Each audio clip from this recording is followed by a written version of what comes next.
Awesome. Okay. Well, Brandon, thank you so much for joining us today. And this is our next webinar in our series of education webinars that Strada puts out.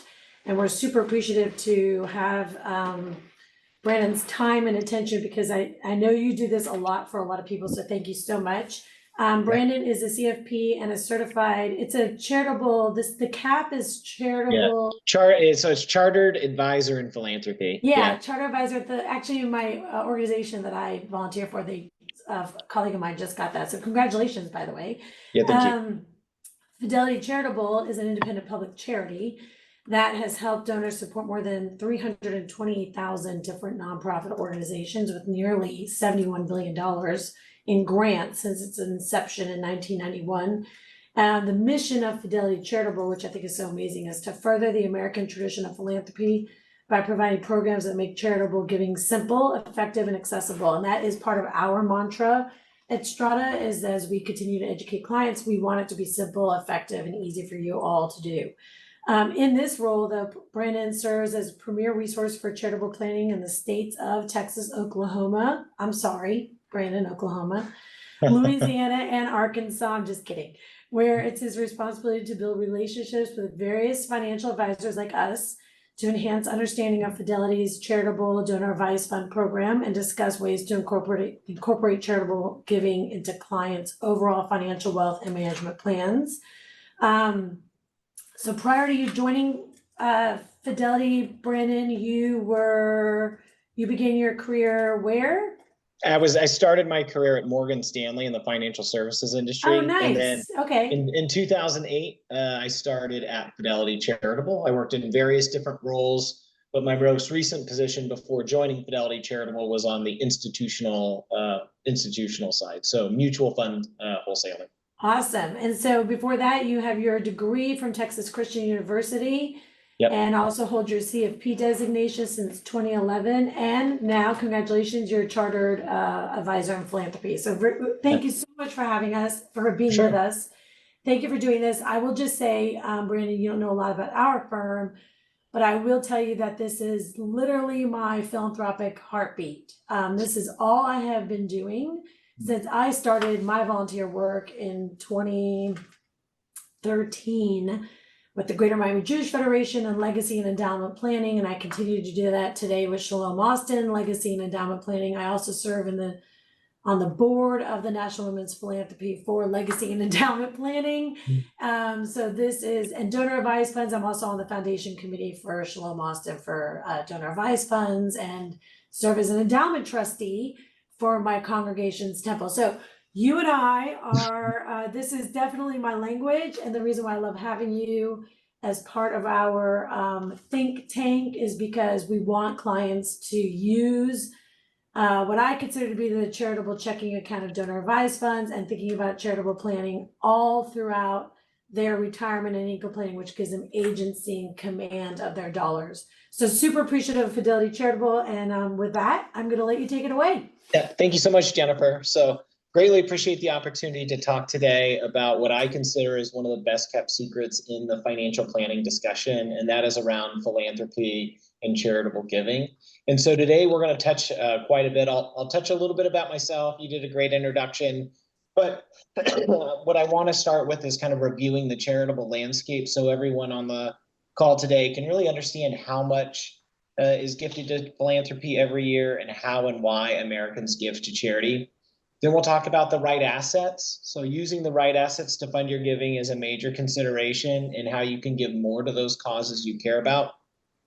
We'll then take a moment discussing various different giving vehicles. So there are things like donor advised funds. I'm also going to touch very briefly on things like charitable lead trusts, remainder trusts, gift annuities, things along those lines. And then we'll take a look at kind of the smart charitable strategies. So really taking these ideas from concept to execution, and then we'll open it up for questions and answer towards the end. So one of the things I like to do is talk about the need for philanthropy in this country. It's part of our American narrative. It's how we give back. And so what this chart is showing is how Americans have gifted over the last 3 decades. The blue bars are gifting during years of economic growth, and the green bars are gifting during recessionary periods. So on this chart, you can kind of see this up and to the right that continues to happen year over year. We've had a little bit of a pullback since COVID, as you can see that big spike there. But last year, Americans gifted around $557 billion to charity. That's 557 billion with a B.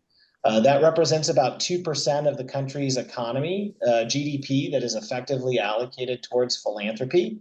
And when you think about the philanthropic sector as a percentage of the workforce, philanthropy makes up about 14% of the economy. So when you include health and educational services, that's representative of the philanthropic sector. So 557 billion being gifted every year.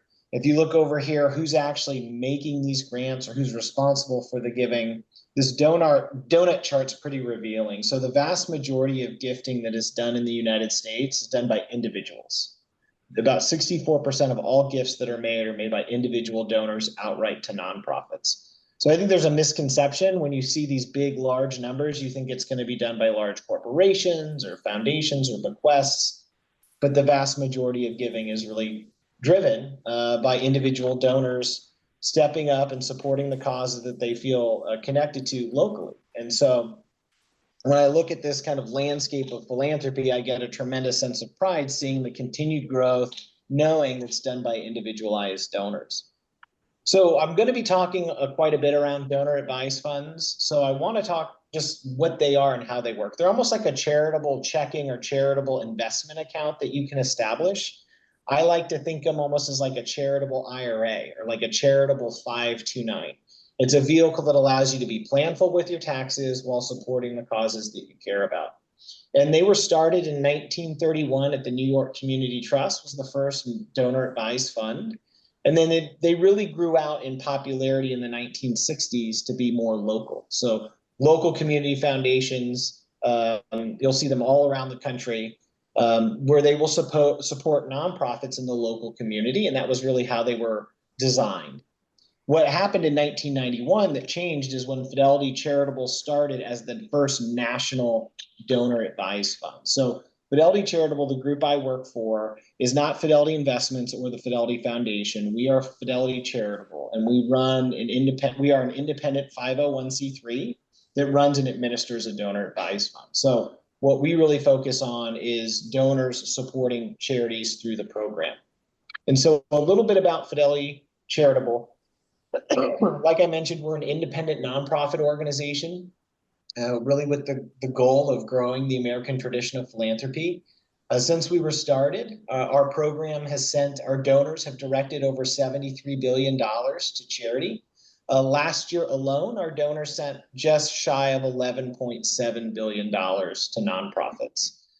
To make that number a little more real, that's about $43 million every day that leaves our program and goes into the hands of nonprofits around the country. We have over 300,000 donors who participate in the program, and we're the largest grant-making organization in the United States. So we send more money than any other organization. We're the largest nonprofit. So just something to think about when you're thinking about who we are and what we serve and the community we serve within Fidelity Charitable. And people ask a lot, like, how did we get into this space? And so this is kind of an anecdote. The Johnson family, the founders of Fidelity, were doing their own personal foundation work and realized the operational and administrative burden that comes up with foundations. And so they wanted to say, could we use this donor advised fund program to really kind of take the place for many Americans? This is really probably a better solution than a foundation. So really kind of pioneered that idea to really help grow philanthropy in a meaningful way. And am I muted? No. The reason for that Yeah. is because foundations are expensive to set up, Correct. but donor advised funds are not. And so it allows you as the client to be charitable in a simplistic, low cost way and still get all the tax benefits as if you were to have your own foundation. Correct. So the key thing I think that donor advised funds and private foundations do very well is they're strategic giving vehicles. And what I mean by that is typically when you write a check to charity, you get your deduction up front and the charity uses the money immediately. With a strategic giving vehicle like a donor advised fund or a private foundation, you can get the deduction when you need it and then delay or support the charity on a timetable that's more convenient for your giving strategy. So you hit the nail right on the head, Jennifer. Great way to think about how the DAF and the foundation are similar. So this is just to give you an idea of how we've grown over the years. So this is a 10-year look back. So we went from giving about $2 billion a year to charity through the program to well over 11.8 billion. The number of grants, these are the checks that we send out per year. So we used to send about 600,000 checks. Now we're sending about 2.3 million that come out of the program to various different nonprofits. Keep in mind, most charities, I use the term check, most charities have electronic payment set up with us. So those are just distributions that go out. But just to kind of give you an idea of the volumes that we look at.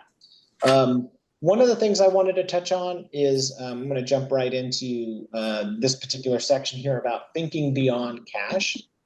So I think one of the biggest struggles that we have is that the vast majority of Americans are sitting down and writing checks to their charities, right? It makes sense. It allows you to give with your heart. That's how most people do it. But what I always try and encourage people to do is not just give with their heart, but give with both their heart and their head by giving the right assets. So like marrying that, kind of making that 18-inch jump between your heart and your head, because you can actually give more as a result of giving the right asset. And I So think if you take nothing else away from this webinar, yeah. the key takeaway is never gift with cash. Correct. There's never a reason to gift with cash. Correct. And as a professional fundraiser, it's kind of funny to tell people to put the checkbook down. But I think after we kind of review this, I'll go into more detail and show an actual example of the savings and what it actually looks like. But really trying to change that perspective, right? Because if you sit down and you do write a check to charity, granted you're itemizing, this is based off of an itemization, you get one tax incentive to do that. By gifting appreciated stock, bonds, mutual funds, business interests, not only do you get the deduction, you also avoid any embedded capital gains tax liability.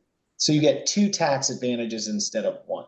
So just by simply changing your perspective of using cash over securities, you're amplifying what you save, but also more money is going to the causes you care about as a result by just being a little bit more planful. And Brandon, just before we make sure we touch on this, clients who have big RSUs that vest in the current year, can you touch on that? Yeah, so RSUs cannot be gifted or transferable. They're a withholding obligation until they have exercised, until Correct. you have paid the tax liability, and then after the fact, you can make a gift of those RSUs. Holding period is a key consideration with that discussion. But as you go through that event, it's a taxable event, don't necessarily think you have to use your RSUs. There might be something better in your portfolio that has more appreciation that can provide you a better bang for your buck than just using, thinking that the RSUs are the only option. But it can be a great planning tool during that taxable event for sure. Right. Yeah. So taking a look at, I'm going to take the next few minutes talking about the charitable tax incentives. It really is one of the biggest levers you have at your disposal to modify your tax liability in any meaningful way. So in 2024, these are the maximum deductions you're allowed for the type of assets you're giving and the types of programs you're giving to. So with a charitable deduction, it's based upon your income and it's based off as a percentage of that. So if you're giving cash directly to a donor advised fund, or directly to charity, an outright gift to a nonprofit, you can deduct up to 60% of your AGI. So for example, if I made $100,000, I could give up to $60,000 in cash this year, which is 60%, and deduct it off of my income. For private foundations, because you have a lot more control with a foundation, you have a smaller deduction on the front end. So using a using a private foundation, you can only deduct up to 30% of your AGI. Now, when you gift things like long-term appreciated property, because you're getting that double tax savings, like I mentioned, not only are you getting that tax deduction, you're avoiding the cap gains. The IRS lets you deduct up to 30% of your AGI for donor advised funds or public charities. Now, for private foundations, you can deduct up to 20% of your AGI for those limits. So a lot of people will say, well, what if I'm having a high income year and I want to give more than these limits? Like, what happens to my deduction? The great news is with the charitable deduction, it's not a use it or lose it provision within the tax code. So if you exceed this 60% on a cash gift, the good news is that unused portion carries forward for up to 5 additional years. So it's not a use it or lose it provision in the code. It allows you to spill that forward for up to 5 additional years. Which is a great benefit for somebody who just sold a business or just Correct. had a large event in their company with a bit large bonus or anything with a large spike in income. This is something to think about. Absolutely. Those are anytime you're triggering a tax liability, it's always good to review whether maybe an outsized philanthropic gift might help. And then also, how does it affect going forward into the next few years? So greatly appreciate the insight there. One of the key things to look at is how long have you held these assets? So when you gift assets to charity, you want to make sure that you're looking at long-term shares. So the IRS basically says that's 1 year and a day. And if you gift it at 1 year and a day, you get a fair market value tax deduction for the value when it came to us. If you gift it 1 day before, or a few days before that year cutoff, you get a basis deduction. So we always say review your long-term positions first, and then from there find what is your most appreciated asset, because that's going to help you with eliminating some of the capital gains liability you might experience. So just to kind of give you a breakdown of what we take in here at Fidelity Charitable, 10 years ago, these numbers were all swapped, and what has happened is the numbers have shifted to a more positive light. You can see that the vast majority of what we take in are non-cash assets. So 54% is going to be publicly traded securities, things like stocks, bonds, mutual funds, exchange traded funds. Pardon me. We also have the ability to take in illiquid or non-publicly traded assets for charitable support as well. So that's this 9%. So we can take in S&C Corp stock, interest in limited liability companies, oil and gas, private equity interests. We can even take in cryptocurrency. We've taken in just shy of $300 million worth of crypto this year because it's at high levels. But you can see that what we take in and the area we really serve is gifting appreciated property to charity. Some people still give cash. That makes sense. But the vast majority of what we take in is going to be publicly traded or appreciated property. So I'm going to touch very quickly on the different giving vehicles that are out there. So like I said, there's kind of 2 ways to think about it: giving while living and then giving and generating income. So giving while living are going to be the strategic giving vehicles, like I mentioned. So you get your deduction today and you can give over time when it's convenient for you. And those are things like private foundations and donor advised funds. The other category is what I call a split interest gift. You're splitting the interest between a charitable beneficiary and a non-charitable beneficiary. So when you make a gift to those types of programs, like a charitable lead trust or a remainder trust, you get a deduction for it, but it's not as high because you're getting an interest back as well. So usually foundations and donor advised funds are going to give you the biggest tax incentive on the front end, whereas the charitable lead trust and remainder trusts aren't as advantageous to use for deductions. You can use it for other planning tools, but you're not going to really get the powerful deductions you would with a foundation or a donor advised fund. So a donor advised fund, the way I like to explain it is we're an account that you set up, you fund that account, and then you have the ability to grow the assets completely and totally tax-free for charitable support. And then you, as the donor advisor on the account, you tell us which nonprofits to support. So it's not Fidelity's, we have the ultimate say, but it's at your discretion. It's at your advisement. So you tell us to send to X, Y, or Z nonprofit. So the type of organizations that we can distribute to are any tax-exempt 501c3 nonprofits that are in good standing with the IRS. So think about that as any charity you give to today that has 100% tax deduction, you can use that to grant to. Religious houses of worship, like churches, temples, synagogues, mosques can be supported. And then the last category is government instrumentalities. Schools, universities, libraries, hospitals can all be supported. Keep in mind, because Fidelity Charitable is a nonprofit supporting other nonprofits, the money grows completely and totally tax-free. We have a couple different investment programs that are available within the donor advised fund. One is selecting off of a menu of 27 investment pools that we have, or you can partner with your advisors at Strada to manage the assets within the Fidelity platform, where you can get more customized solutions. So they can meet more your needs of how you want to give, and they create a custom portfolio. There's a threshold difference there for those, the professional management portion. Those are for larger accounts of about $100,000 or greater that have set aside for giving. And then the pooled accounts are going to be for accounts smaller than that. But just to kind of give you an idea, this is how the DAP operates. I like to explain it very simply is give, grow, and grant. You get the tax deduction on the way in when the money is in the account.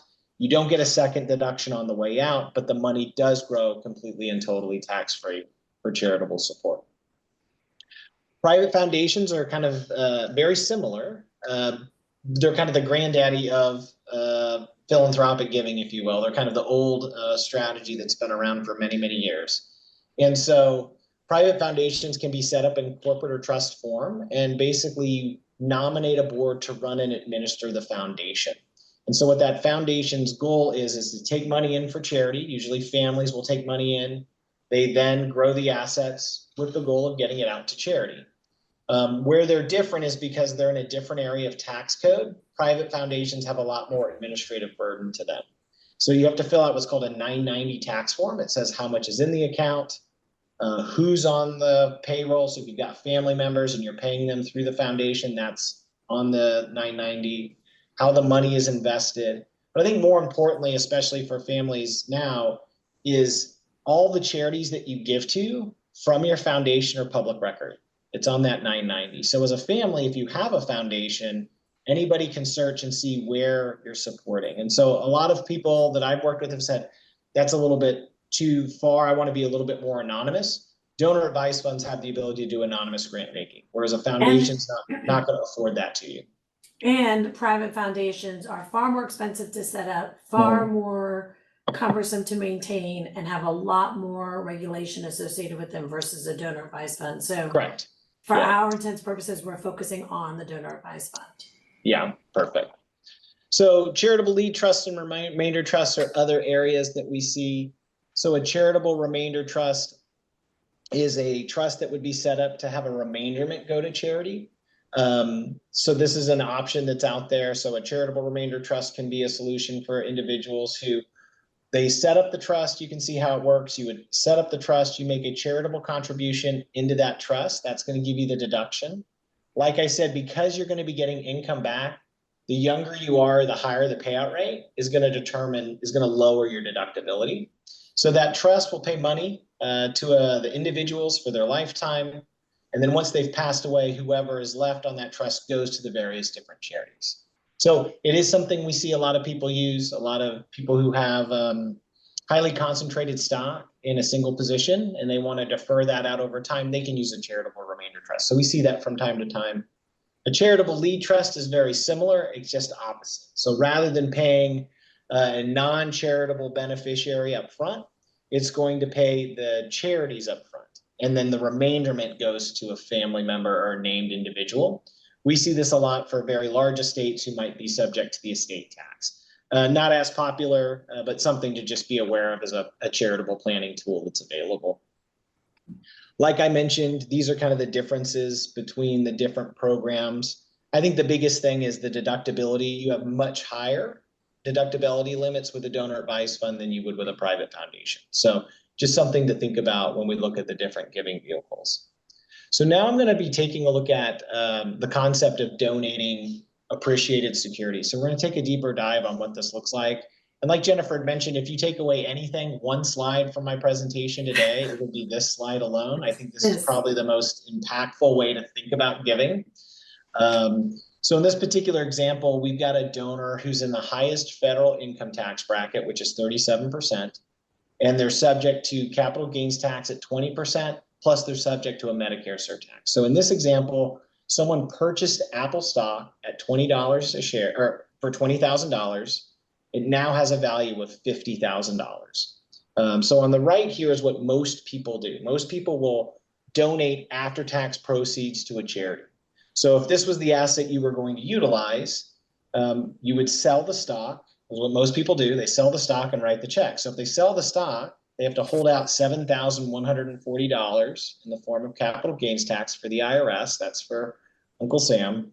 With the remaining $42,860, they write the remaining balance to charity, which is going to give them an income tax savings on this amount, which is at the 37% rate, $15,858.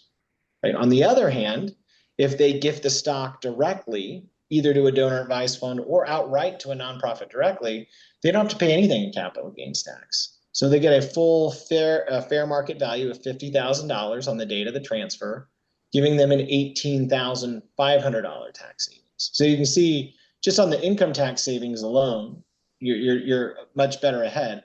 But in my mind, this $7,000 that would have gone to the IRS in the form of capital gains tax is now going to your favorite charity. So you're effectively converting a capital gain into a charitable gain for the organizations you care about. And one of the, I worked with an advisor down in Houston who we have this calculator on our website that runs a lot of these numbers, circled that number and basically asked the client, is there any charity you love more than the IRS? Right. And I think that's a powerful question. Yes. Yeah, because now this money that would have gone to Uncle Sam is now going to cancer research or going to your alma mater or going to a cause that you're deeply passionate about. And so for me, this is kind of the magic of the charitable gift planning conversation. It puts more money in the pockets, the organizations you care about, plus you as a donor, just by giving the right asset, you're actually doubling your tax savings, as you can see. Not only am I increasing the number down here, I'm also saving the $7,140 for them. So to me, that's the big one. And Jennifer, I didn't know if you had any insights or anything to share on that. That this is for us where the rubber meets the road. And with regard to, we have so many people that come to us with concentrated stock positions, large years in which they receive bonus, appreciated stocks, and look at these markets now.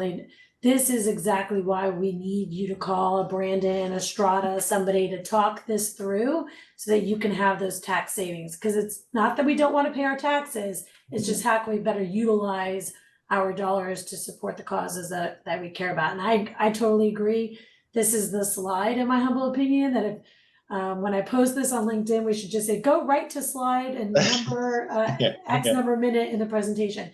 Yeah. So yes, absolutely, yes. Okay, great. Yeah, and then I'll jump into, so this is this high income year which we were talking about. I think there's kind of two ways to look at this strategy. So in this example, we've got someone who typically finds themselves in the 24% tax bracket. That's where they typically have seen themselves. But for this year, maybe they've done a portfolio rebalance or doing a Roth conversion where they're realizing that their tax bills are going to go up. So in this strategy, one is how most people typically give. They're going to give that $10,000 over a 10-year period. They're just continuously giving. And you'll see that first year in their high income year is that 37% bracket. So 10 years worth of giving at $100,000 where they're in this bracket, you'll see that they're saving $25,300 by making that gift. Whereas if in a higher than normal income year, if you've got the financial capacity to do it, you might want to front load your giving.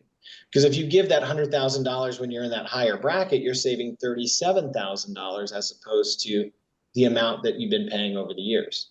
So that's 46% more in savings just by being more planful with where and how you capture that particular deduction. And that I was going to say, can you go back to the slide really quick? Yeah.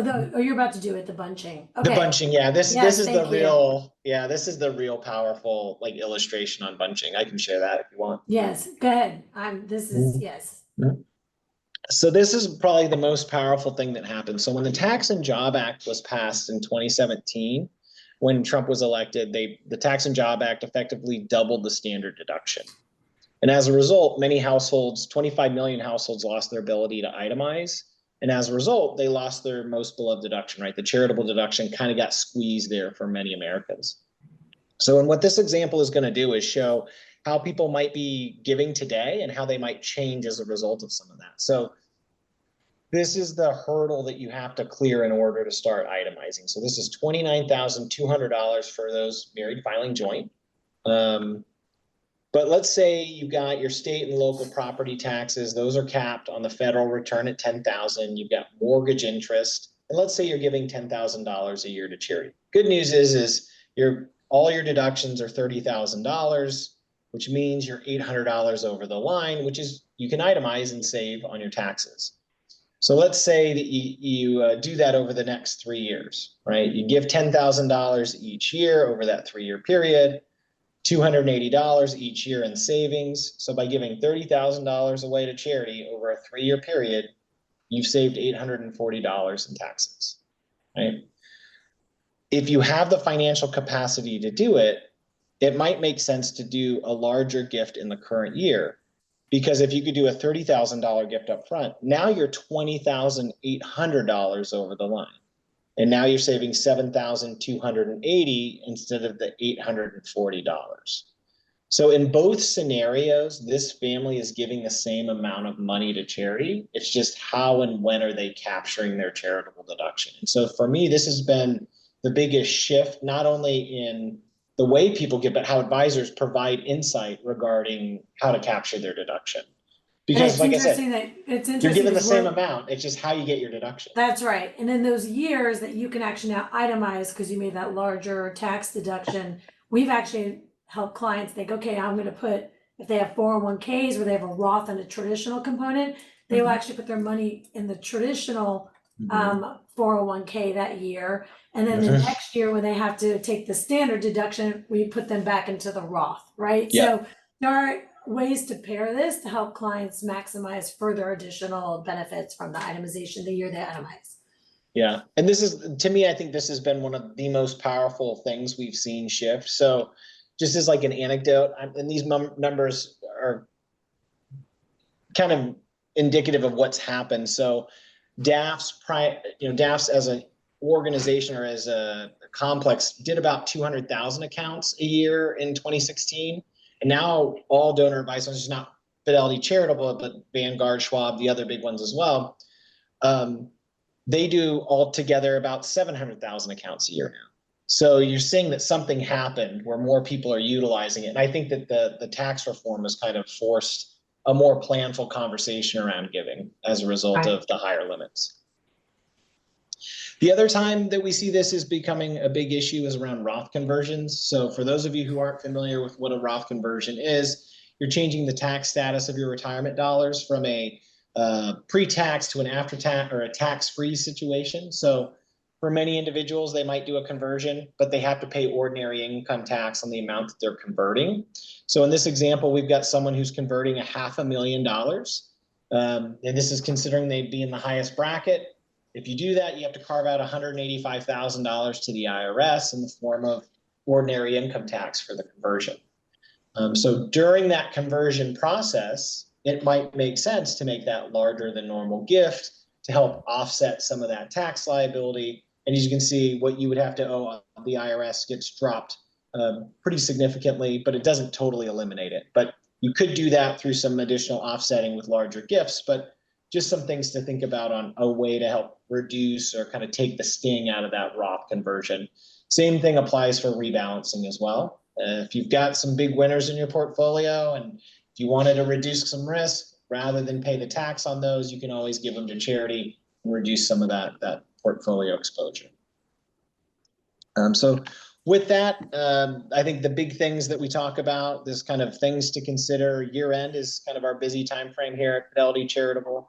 Vast majority of our contributions come in the last 6 weeks of the year. So we're getting super busy.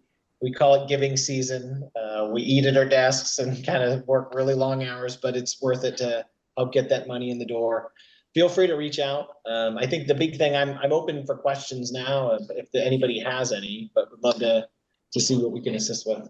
And we can always reach out to you individually if there's something specific with regard to your portfolio you want to explore, then just reach out to us. And I just wanted to, first of all, thank you so much because this is such important information. And unfortunately, it's not learn it the first time, absorb it 100% and move on and figure out how you're gonna do it. This is a drip, this takes time to understand. So consider us a resource in that.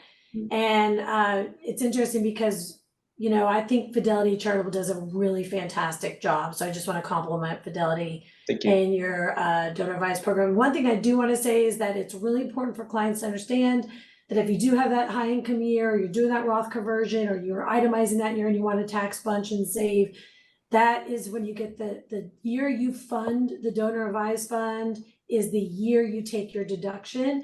And then your planning therefore and continuing throughout the next X number of years is just granting. You don't get another deduction. So it's important to understand that. And I always like to take the time to clarify. I do have one quick question. Yeah. In the beginning, you said 64% of the individual giving came from individuals. The rest came from foundations.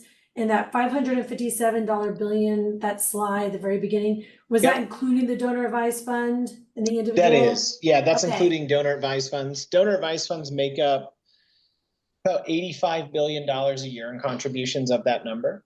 Great. So we're not, as I think it's about 15%, if I'm doing the math on that right, roughly around 15% of the all giving is facilitated through a donor advised fund. Fantastic. Yeah, and I'm happy to address. There's a couple questions I always like to just touch on. Okay, yeah, Rob, what kind of questions do you have? I have two quick questions. Just so for people listening, what is the minimum amount to open an account with Fidelity if you don't already have one of these?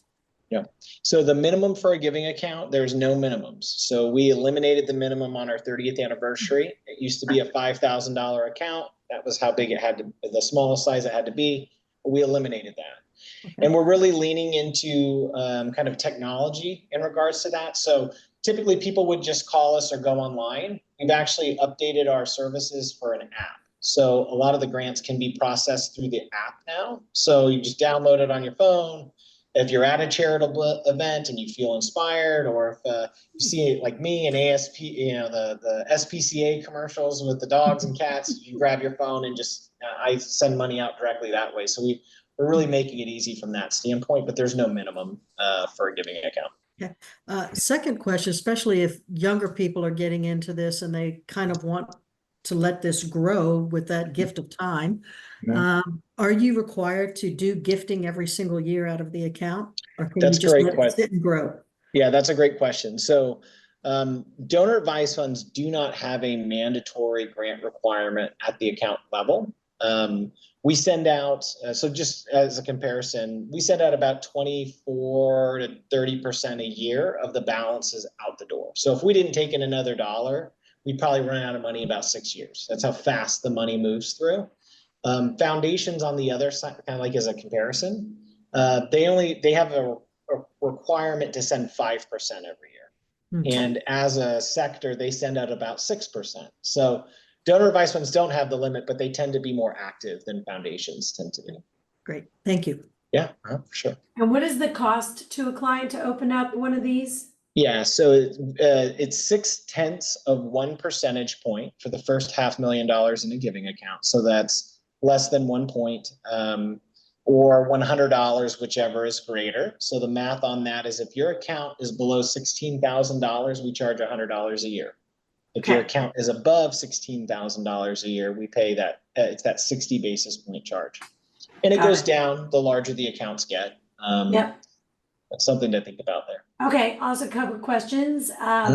Somebody opens up a donor advised fund, they bunch it, they grant, in year 6, they pass away. Correct, yeah.